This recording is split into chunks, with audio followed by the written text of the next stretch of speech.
cumpărat un telefon de pe flip.ro și cei de la Flip mi-au zis în felul următor: lasă-ne un review. Și am zis, hai să vă las un review. Așa arată coletul, primit direct de la curier. E puțin, era puțin lovit undeva, dar nu mai văd. Aici. E puțin lovit aici, dar cred că nu e nicio problemă. Și hai să-l desfacem, să vedem despre ce e vorba.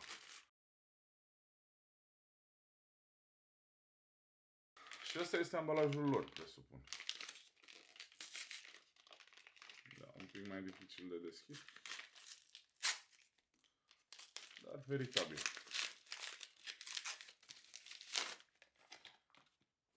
Cutie de la Flip. Tare. Da? Nu are semne de lovituri, nu are absolut nimic. Hai să vedem. Țineți respirația. Țineți respirația. Come on, man. Bun. Îți mulțumim că ai ales să cumperi prin Flip.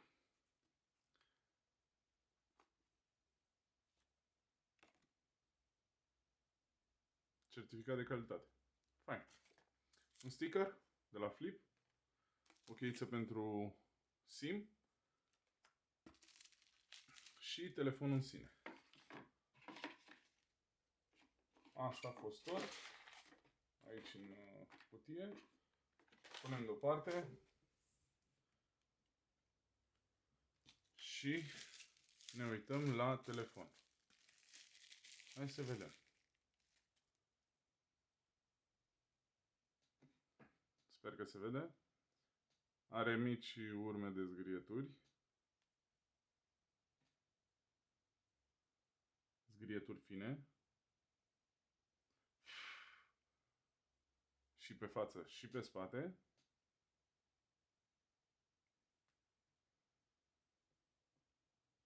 Da?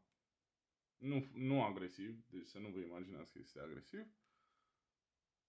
Acest telefon a costat 1000 de lei. În condițiile în care nou este 2000 de lei. Este un iPhone 8. Văd că nu pornește. Ia.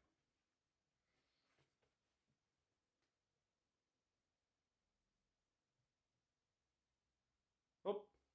A pornit.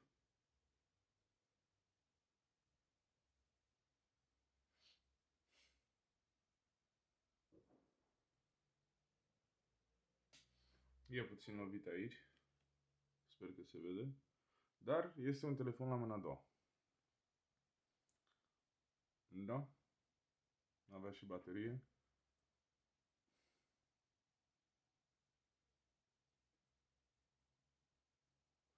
Nu-mi dau seama momentan dacă display-ul este cel original sau este înlocuit, dar după greutate pare să fie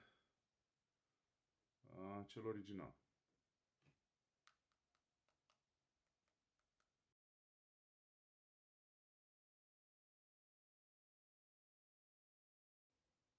Da. Bun. Trebuie să îi fac transferul la cel vechi. Deci să-mi transfer de pe cel vechi pe cel nou. Asta este un iPhone 6s. Pe ăsta o să-l dau la Flip. Și ăsta este un iPhone 8.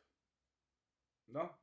Cam atât pentru review-ul ăsta de astăzi. În principiu arată destul de bine pentru suma pe care am plătit-o. Măcar ai o garanție, ai o situație, da? În care poți să te răzgândești, să zicem, poți să returnezi produsul sau poți să îi suni, să le spui, domne, nu mai funcționează și așa mai departe. Dacă îl cumperi de pe OLX, nu mai ai pe cine să suni, l-ai cumpărat, ți-ai luat telefonul și succes, dacă funcționează sau nu. Cam asta a fost.